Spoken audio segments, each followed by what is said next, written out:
Frank, welcome to the show. Hello, it's nice to be here. Thanks for having me. You reached out to me because you expressed an interest in art. I know that you have been making art, but perhaps before we get into talking about your achievements as an artist, as a visual artist, then you could give us a little summary of what you do professionally.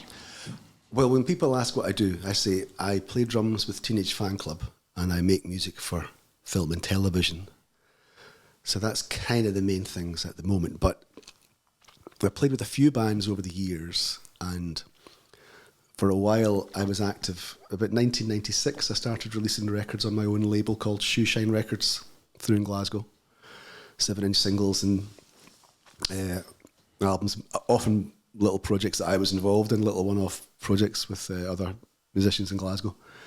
And I discovered, or was given 4 tracks by an artist called Laura Cantrell, originally from Nashville, now living in New York, and I just thought they were absolutely amazing. And I used to sit to leave her phone messages saying, Laura, I've got 4 songs, you have to finish an album, I'll put it out in my label here in Glasgow. And I set up a kind of separate label to Shoeshine Records called Spit and Polish, with dedicated PR and promotion, and really Laura was I just felt I'd discovered this amazing artist, and I had to really pull out all the stops to promote her. And John Peel picked up on her, so she got a lot of support in that. And she was one of the biggest artists I worked with. But then I went to work with, I put an album at Corinne Polawart, Emily Smith, Julie Fowlis, the Gaelic singer, and all the while playing in other bands. And then I had played with Teenage Fanclub when they made their first album. In 1989, they recorded A Catholic Education, but I didn't stay with them because I was at university and I wanted to finish my degree. So I stayed on doing a dissertation about landfill sites and watched them play Saturday Night Live in America and tour the world with Nirvana, and that was kind of interesting. And the dissertation about landfill sites sounds a lot more interesting. I mean, if you'd read it, Ian, I think I made the right choice there. But I hadn't fallen out with the guys. I decided not to stay with them. And in 2000, Norman phoned up, said, how do you fancy coming to Japan? Because the drummer had left, they needed a drummer. So I've been with Teenage Fanclub for the last 23 years. And so that's a kind of potted history of, playing with different bands, releasing records. I also done some artist management. I managed Camera Obscura from Glasgow. Tracy Ann Campbell's an amazing singer and songwriter. Been working with them since 2005. And writing music for film and telly. So finding different ways to not have a proper job, all related to the marvellous music industry as we know it. So what kind of music are you most passionate about then? Because that's quite a disparate range of interest there, from classical composing to pop music. Well, the composing thing is a relatively recent pursuit. I wouldn't say I listened to really classical music at all for the first 40 years of my life. And then I kind of realised that I had to make the effort to listen to it. It wasn't necessarily going to come to me. And that kind of aligned with me starting to write music for film projects or short films with no budget. But when you've got, say, GarageBand on a Mac and you can choose a clarinet or a violin and start playing it on a MIDI keyboard, if you take what you've written and give it in printed form to a real clarinetist or a real violinist, and it can sound really impressive. I had this idea that I would record for a string quartet, and I'd play piano, and I kind of figured out how to do that by my own. I didn't really have any formal training, but so I think I was, having listened to classic 60s pop and guitar band stuff and a lot of country music around putting out Laura Cantrell's record and all the rest of it, I would say in the last few years I've made the effort to listen to more classical music, and probably the gateway to that was Philip Glass and going to one or two of my first operas. So my tastes all kind of mucked up, to be honest. Because I was discovering music that you had to make the effort to listen to and didn't know a lot about, I'd be listening to music and thinking I have to re-listen to that and figure out if I like it. What do I enjoy? What am I just enduring? It was a whole new world I knew so little about, and I feel I'm still in the foothills of that. What I find most interesting about that is that, as you know, I'm not a muso, right? So quite a lot of your references will be lost on me, but I am deeply involved in the artistic process, and I do work with creative people all the time. Mm-hmm. And when I think of somebody who is a composer, I would imagine that they are, educated, down south somewhere, or and had classical training. But it sounds like you're involved in the music industry and have been for a long time. But it sounds like you've taken quite a strong initiative. You've got a DIY approach to learning how to become a composer, and that's really interesting to me. Well, I think I can be a bit of a magpie. I take inspiration or ideas from different people. And there's a composer in Glasgow called Malcolm Lindsay who does a lot of work for media, and he's worked with different orchestras and things. And I saw him give a couple of talks. He's a lovely, approachable guy. And I said to him once, "Do you ever feel self-conscious about the fact that you're not formally trained?" And he said, "No." And the way he said no made a real impression on me. He wasn't even going to he didn't get into any hand-wringing, like, "Oh, I know what you mean, but..." He was like, "No." And I thought, yeah, that's exactly that. Why give those demons headspace? Just get on with it. There was a girl who used to work with me at Shoeshine, at the label, and I didn't. She told me I used to say this a lot. I didn't really specifically remember saying it, but I suppose any time we were thinking of getting in touch with a magazine or a venue or an idea for something, or even asking an artist to work with us or whatever, apparently I would often say, they can only say no. And I think that is a useful philosophy, because yes, one of the things that brought me to classical music and composing for media was a scheme at the Edinburgh Festival called the Composers Lab, and I applied for it. And the first year I applied, I didn't get in, and I nearly never applied the following year. But when I did, I found it so useful. But I had thought, I'll be the oldest one, I'll be the only one not classically trained, I'll be the only one using Logic Pro X, they'll all be on Pro Tools, and kind of all of that was wrong. Mm. And also I felt that the formally trained composers were just as interested in what I had to say, or, they all this kind of idea of elitism and snobbishness was more in my head and projected by me than it was by the people I assumed would have that attitude. Well, and, it's interesting. So anyway, that's a debate, and that's a thing I've had to contend with. Now, you could have made that same mistake when you contacted me, or had the same presumptions that I, as a curator, only deal with people who are formally trained or have been to art college, which is certainly not true. And also, if you had gone to art college, you would know that there is no formal training. And as the man in the street would understand it, they don't teach you the traditional skills of drawing and painting in art college anymore. It's very much an ideas factory. So, when you showed me your work, I could see that you were very adept, a great draftsman already, but just through practice and. I'm blushing internally.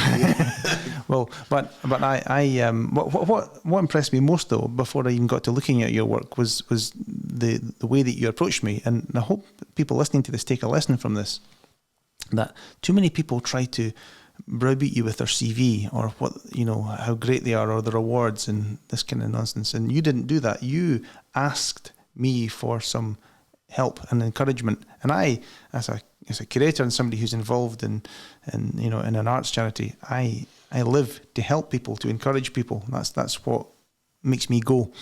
And you asked for that, and it's humility is the right approach when approaching people, and accepting that as you say, they can only say no. So I think you and I hit it off on that basis, that you approach these things with the right attitude. That's nice to hear. I mean, when I had the record label, if someone was to email me and say, "I've attached, there's an MP3 attached to my new song, let me know what you think of it," so if you got quite a few emails like that, you're thinking, well, I didn't ask for this. It's a bit of an imposition. I've got other things to do. I probably won't like it. Whereas if someone says, "Hello, Francis, I'm da da da da, can I send you something?" then it's hard to say no. Yeah. And they've been polite enough to ask permission before they send something. So I was on the receiving end of that, and I know what it's like to be too imposing.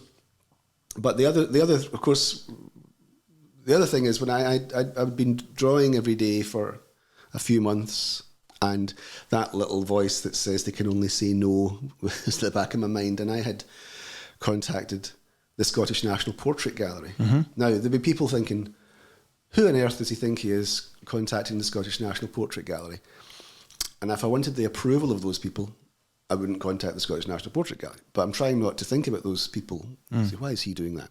But I contacted, again, with a fairly, can I send you a link to some of my drawings? And they were courteous enough and said, sure. And then, we're not really looking for anything at the moment. And I kind of said, look, I'm just really looking for any general advice or feedback. I wasn't really saying, pick one of my pictures for the gallery. It was to start a conversation. And when they came back, one of the things they mentioned was Fire Station Creative. So if I hadn't, approached the Scottish National Portrait Gallery because I'd been drawing for a few weeks, I wouldn't have got in touch with you. So the lesson there is one thing can lead to another, and it's not even necessarily the thing. It's good to be flexible and open-ended in what your approach to see where things might lead, rather than aim for one thing and either get it or not get it. I never got a drawing in the Scottish National Portrait Gallery, therefore I'll go in the huff and we'll never communicate again. It was a start of a dialogue, and it's led to other things which have been... That is precisely what I tell people when I don't give them the answer that they came looking for. I said, this is just the start of a relationship. There are other opportunities that will open up if you give me your time and be patient. But why is that? Why do so many people not think that way? I wonder. Are we naturally slapped down? Is it internalised? Is it not wanting to get above our station? Is it a sense of entitlement when you don't get the thing you want? That, I think, just being open to serendipity and having conversations. I think maybe it's a bit nebulous. It's kind of an odd life strategy. Just go out and see what happens. But there is no wrong path. I do tell that to kind of students I talk to, because I think when you're at school, it's very daunting to think, well, you're supposed to have some idea of what your career's going to be for the rest of your life, and you're just a kid. And people retrain at all sorts of ages. And I do wish, I suppose, when I was younger, I'd been reassured that, look, there's no wrong path, and you'll eventually gravitate to what you like or what you're good at. But just do something, and that'll be part of the circuitous route to getting there. I think people turn on television and they see superficial representations of success, and they try to find a way of making their own life match that, and it's virtually impossible to do that. Success is actually a process, and it's a process that you do certainly to begin with, in the dark, and you're just feeling around, but it's the right way, it's an organic process, and you always have to keep your mind open to opportunities and learning as you go. But people do, ambitious people have this pre-baked idea of what their success is going to look like, and they're trying to get other people to match it for them, and it doesn't work. You have to be open to advice and opportunity, and then success manifests in different ways. And understanding that you shouldn't have such a narrow definition for success. Well, I was listening to a podcast, the BBC podcast, This Cultural Life, and it was Nicola Benedetti who's been interviewed, and she was talking about Wynton Marsalis, who'd written a piece of music for her, and she was saying how he's so busy, but if people get in touch with him asking questions, asking for advice, he does make the time. It's a different conversation if you're wanting validation or praise or demanding an opportunity. But if you're, and he said to Nicola Benedetti, don't wait too long before you don't wait till certain levels of success before you think about giving something back. He said, thinking about that now, and you're young and you've got energy and you're relatable to a lot of young people. And I found that kind of fascinating, because I think, people of a certain status or position, whether it's a curator or art gallery, whether it's a great jazz composer or whatever, the idea of not just of being able to share their experience or answer a question for someone, a lot of people are kind of open to that, passionate about that. That's a big part of what they are about. And we need these people. We need these enablers and encouragers. You know, it helps the rest of us. Well, certainly my own career didn't start moving until I started getting involved in the community and like working with other artists, trying to create opportunities for other people, and that really helped me to become a better artist, and it helped me to know my place and gradually get better over a long period of time by being engaged within a community rather than just working in isolation, having a big fantasy about where you should be and realizing where you're not there. Aye. But anyway, I do want to ask you about, you know, you of course write music and you're involved in performing music. So, but now you're making visual art. Does that come from a different place in the mind? Because I don't make music, so I don't really understand how that's made. Yeah, I don't know that it. I don't know where it comes from. I find making music fairly easy. Doesn't mean everyone's going to like it, but often, especially when I'm writing music for, say, a documentary, I tend to over-produce or over-deliver, which is no bad thing. It's better than under-delivering. You know, I make a little mini library for editors to get involved with, and then it starts a dialogue. If we need more like this, less like that, and it has to react to the picture here. And there's a degree of self-expression with that, but to find a new way of being creative at kind of my age and to surprise myself, it's still a little bit of a mystery to me. Now, I'm not saying this because I think it's a given that my art is great and I'm the new Rembrandt or something. I'm talking purely on my own terms. I've surprised myself. I'm doing drawings which 2 years ago I would have thought, I wish I could draw like that. I'm really jealous of someone who can draw like that, but I can't. But actually all through life you do things that other people do. Before you learn to drive, driving is something that other people do, or before you get married, or before you have your first job, before you make any big moves or move into a new hobby, sport, activity, anything. It's something other people do until you do it. And this was well,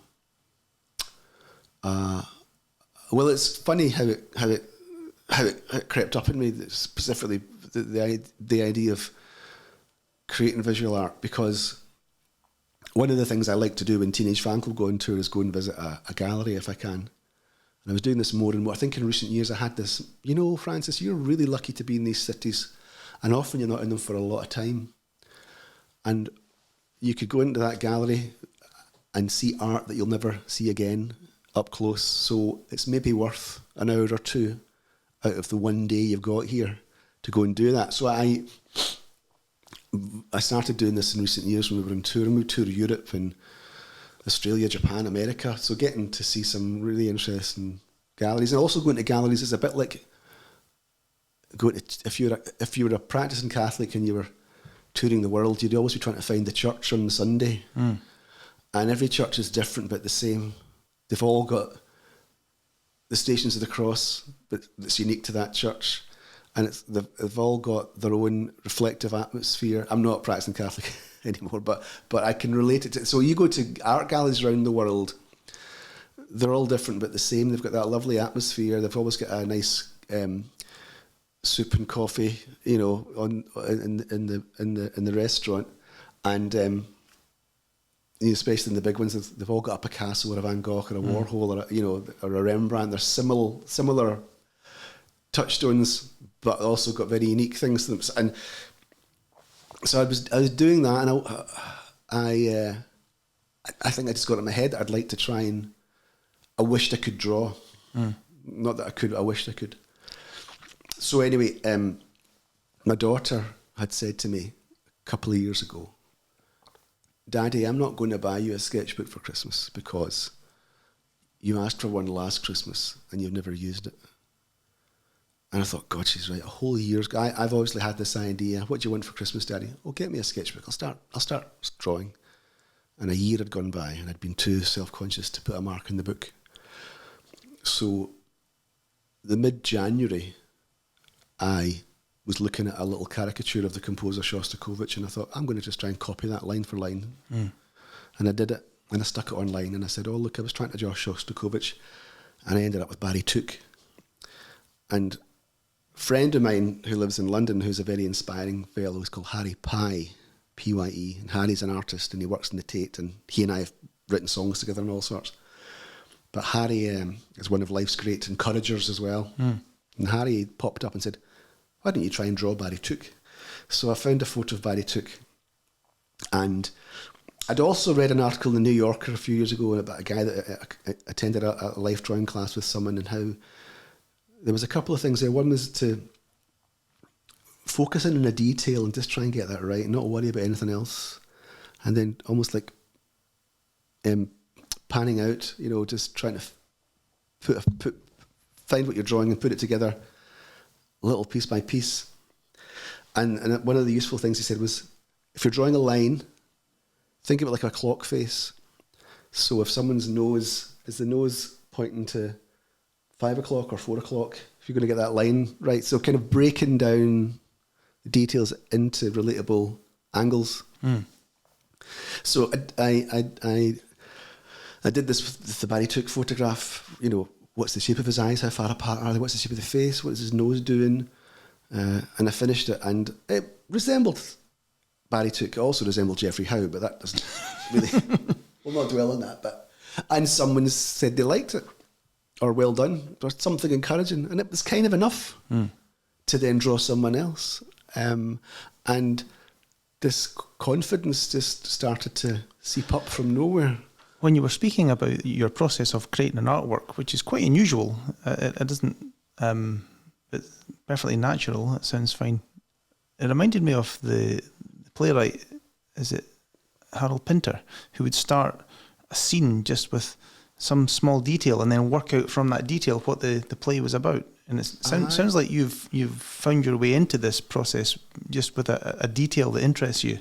And then again, it's that idea that you're just feeling your way through it rather than trying to come in with the grandiosity. You're just very humbly starting small and big. Yes, I've almost got a system. My thing is I'm drawing faces. I'm thinking of someone, finding a photo, looking closely at it and trying to capture the likeness.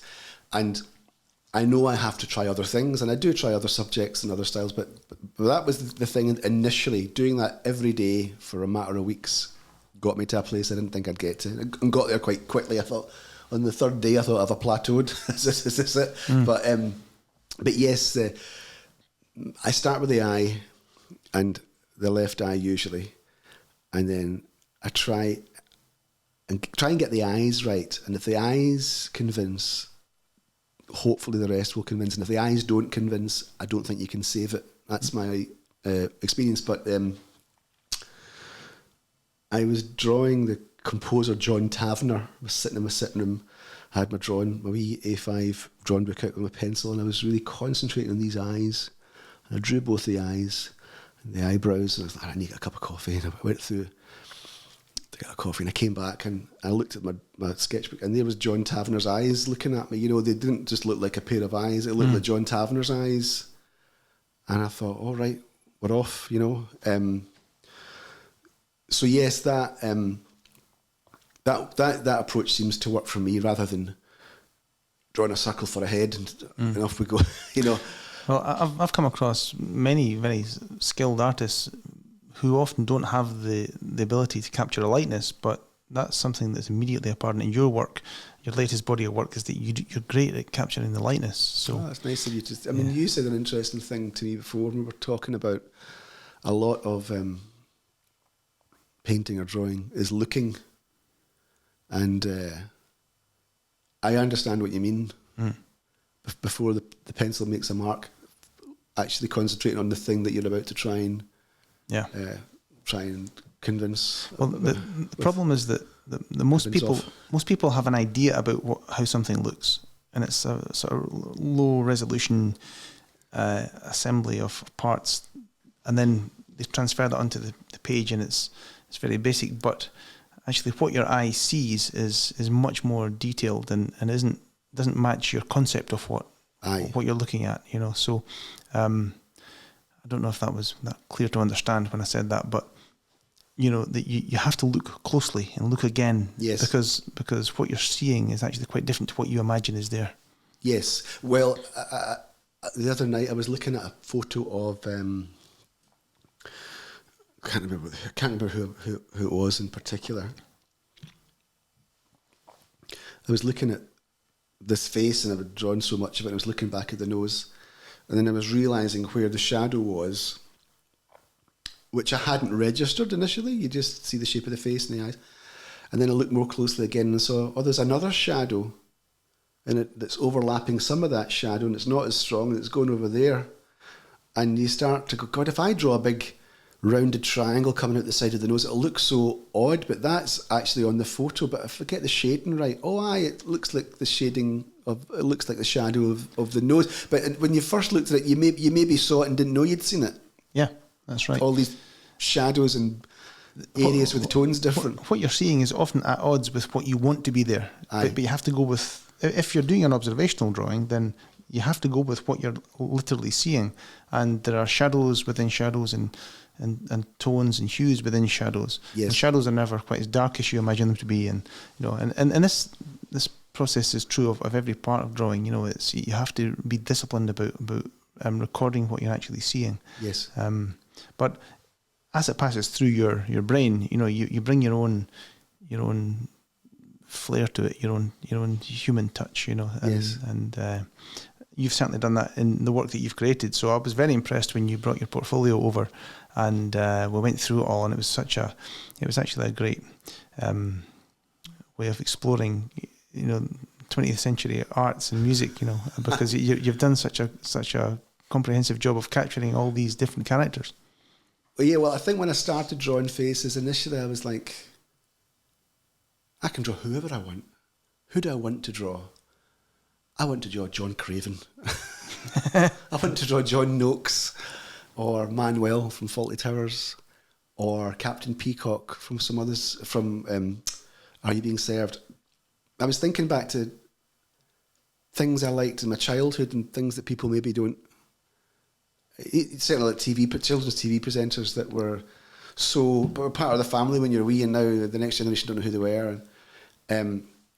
So I think in a funny way, people. I've heard this thing about every work of art is a self-portrait, but in terms of the subjects of who I was choosing, that probably said a lot about me and where I'd come from and what my cultural references were. I mean, later on, I'm just thinking of almost anyone that comes into my head, or a photo of someone who looked interesting to draw, and I didn't really know much about them, but I'm going to draw them. But initially, there was a thing going on with me working through, fond memories of characters and personalities from my youth and my childhood. I think that's the wonder of art, is that it tells you something about yourself. Once you've done it, you say, why on earth did I do this? And they go, this is what I'm interested in. This is who I am. This is what makes me me. Yes. Yeah. So the other day I was thinking about, I went to show my son. My son's he'll be 15 this year, and he's exploring films, and I've told him more than once, I said, there's this film that's famously supposed to be the worst film ever made, called Plan 9 from Outer Space, and it's really amusing, and we should watch it sometime.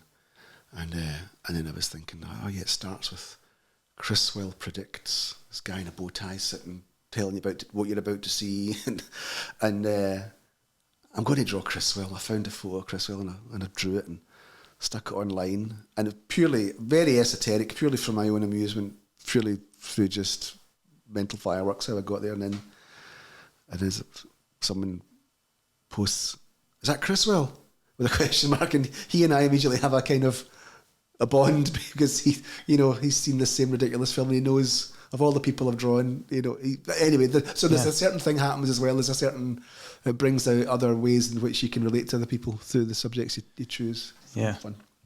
So we'll come back to your exhibition shortly. I just want to ask you about that piece you made for the Bastian Lapage painting. So I know that you were interviewed for the National Galleries, And that was a beautiful piece. Tell me a little bit about that. Sure. Well, again, it was born from when I contacted the Scottish National Portrait Gallery, and they kindly put me in touch with Fire Station Creative and your good self. They also said, oh, one of my colleagues might be in touch, because they were going to start this initiative of interviewing people from different, different walks of life or whatever about some of the paintings in the collection. So her colleagues got in touch and said, would you like to choose a painting from the Scottish National Portrait Gallery? Come and discuss it with the curator and we'll film it. And so I said, well, actually, there's a piece of music I've written about one of the paintings in the gallery called Pamesh, or Nothing Doing, by Bastian Lapage. So that's what we ended up talking about. But the story was I'd been through in Edinburgh in the morning for some kind of meeting, and I had some time to wander before going home. And I went into the Scottish National Gallery, and I wanted to see, there's a Rembrandt self-portrait I wanted to see. I was going to look at the Minister on the Loch. I think they had one or two Canaletto. I quite like Canaletto paintings of Venice. And I'd walked past a few portraits of important-looking people, and when you've seen a few portraits like that, they all become the same painting. To me, they're a status symbol that they've been painted, they've been commissioned, and it's someone showing you how beautiful their well-groomed family is, or how big their fireplace is, or something. And then there was this little kind of rural urchin with a horn on his back, holding a whip, with raggedy boots, and the most beautiful face. And I didn't know anything about the painting, and I just thought, that is really striking. And I'm in here wondering if there's anything to take inspiration from in terms of making music. At that stage, I wasn't thinking about trying to put any kind of pen to paper.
And maybe the fact that he was a solo figure, had a brass instrument, I thought I could do a little solo piece of music. I think I was thinking in my mind something about like Oliver Postgate, kind of bagpuss knocking the nog over the engine, sort of soulful, sparse music that would be a reaction to this painting. And so that's what I did. I bought a postcard, I went home and I thought about it and looked at it and I came up with a little melody. And I wanted it to be for some kind of trumpet or horn. And I didn't want to add... I mean, there's also a budget thing when you bring in other musicians or instruments, but it wasn't a sweeping landscape with a cast of thousands. It was this one little raggedy figure with a horn on his back. So a little solo horn piece felt like the right musical reaction to me. So that's what I did. That's what I wrote. Got it recorded, and it's in the little film. Part of it's in the little film of the discussion. It's kind of lovely coming together of the experience of visiting of the museum and trying to compose music. It's a beautiful piece. Oh, thank you. Hi, and also I wanted to ask you about the Hamilton Mausoleum, because I know that you created a piece of music for that, which was inspired by that piece of architecture. So I'm from Uddingston in Lanarkshire, and I went to school in Hamilton. And next to our school was Hamilton Mausoleum. We'd run past the mausoleum on the annual PE cross-country run, which was something that everyone dreaded. But I had a memory of visiting the mausoleum when I was young. And it was built by the 10th Duke of Hamilton. Hamilton Palace is no longer there, but you would have had Chapel Hunting Lodge, and then in the sweeping fields down to Hamilton Palace, and then beyond you'd have had the Mausoleum. And it was built as a resting place for the 10th Duke. It wasn't finished when he died, and then he was in there in a sarcophagus for a while, and then the ground was subsiding and they had to clear it all out.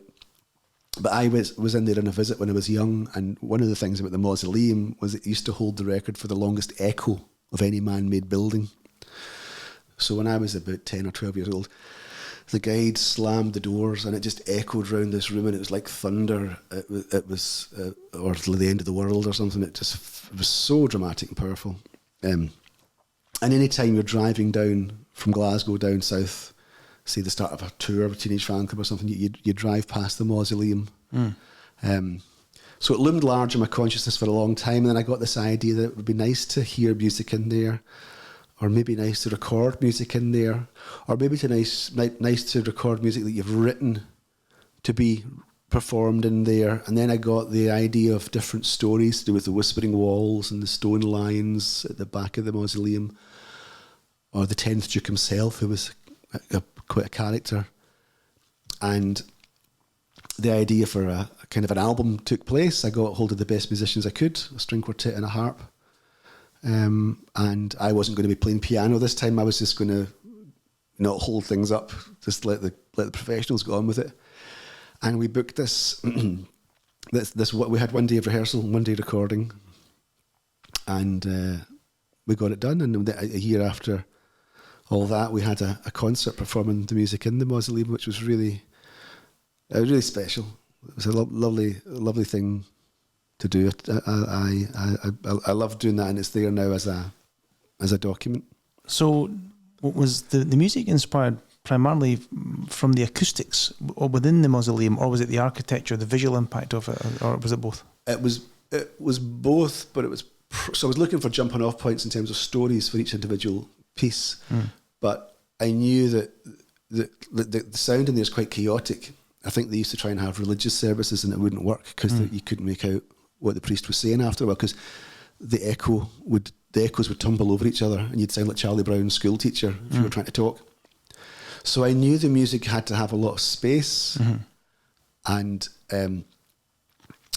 couldn't be too fast. And in fact, it relates to, I saw David Byrne doing a talk about Talking Heads, how some of his songs sounded great in CBGBs, but not in Carnegie Hall, and certain songs are written. So you think of stadium bands writing stadium songs. Sure. They're not meant to be played in a pub with 80 people. Yeah.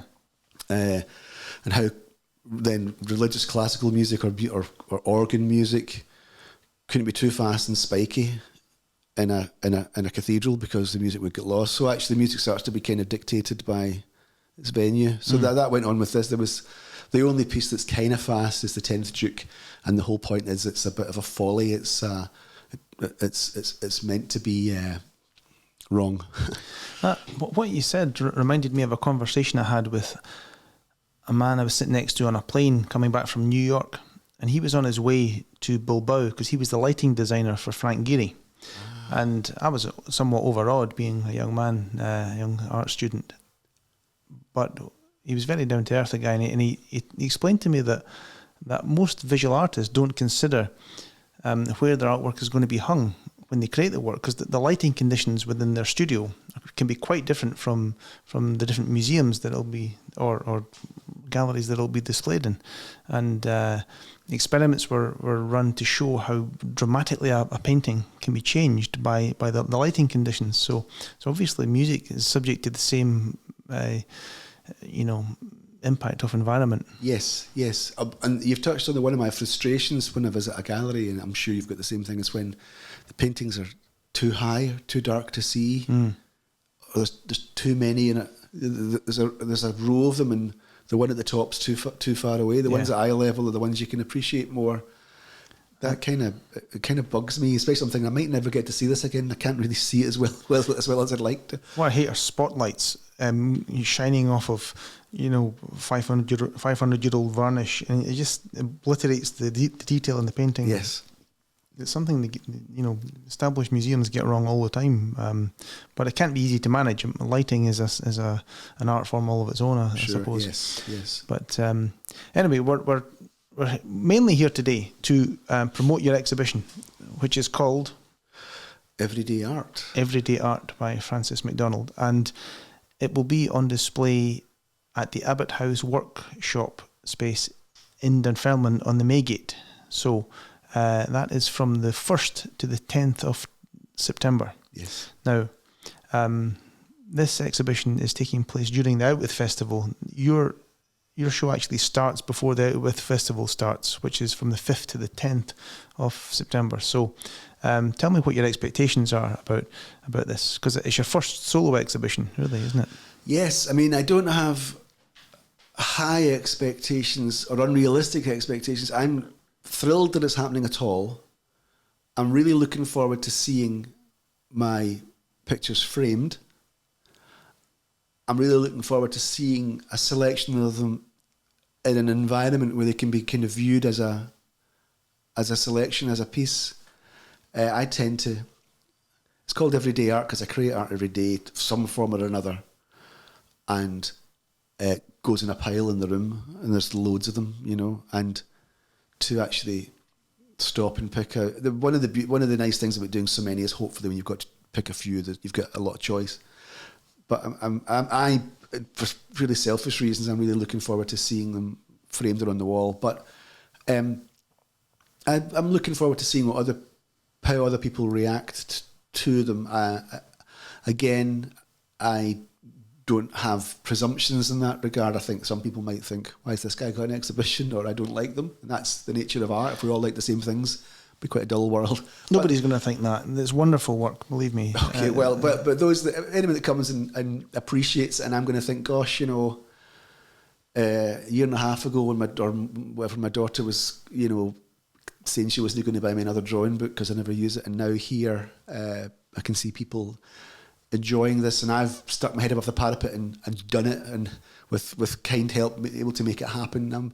I suppose one of the outcomes would be nice if it maybe inspired other people to think similarly, or do something they don't think they're meant to do, or is for other people, not them. That would be a lovely outcome. Well, I've personally curated well over 100 exhibitions, and I've got complete confidence that this is going to be a great success. People are going to love it. They're going to see something that they recognise is very accessible, made by a very talented artist, and I think you deserve congratulations for having achieved this. It's really wonderful. So I encourage anybody who's listening right now to get along to the exhibition on Maygate in Dunfermline between the 1st and the 10th of September. And of course, the artworks will be for sale too, won't they? So yes, yeah. Which is different. I was thinking about this as well. I'll be parting with them. But the idea of someone having them and putting them on the wall is a lovely thought. Yeah, that just gives you a chance to make more. You can buy more ink. Buy more ink. Paper. Yeah, well, I think that'll do us for today, Francis. That's been fascinating listening to you. What an incredibly innovative, talented person you are. So I hope you come back sometime and tell us what you've been up to. Thanks so much, Ian. It's been great, and thanks for all your support.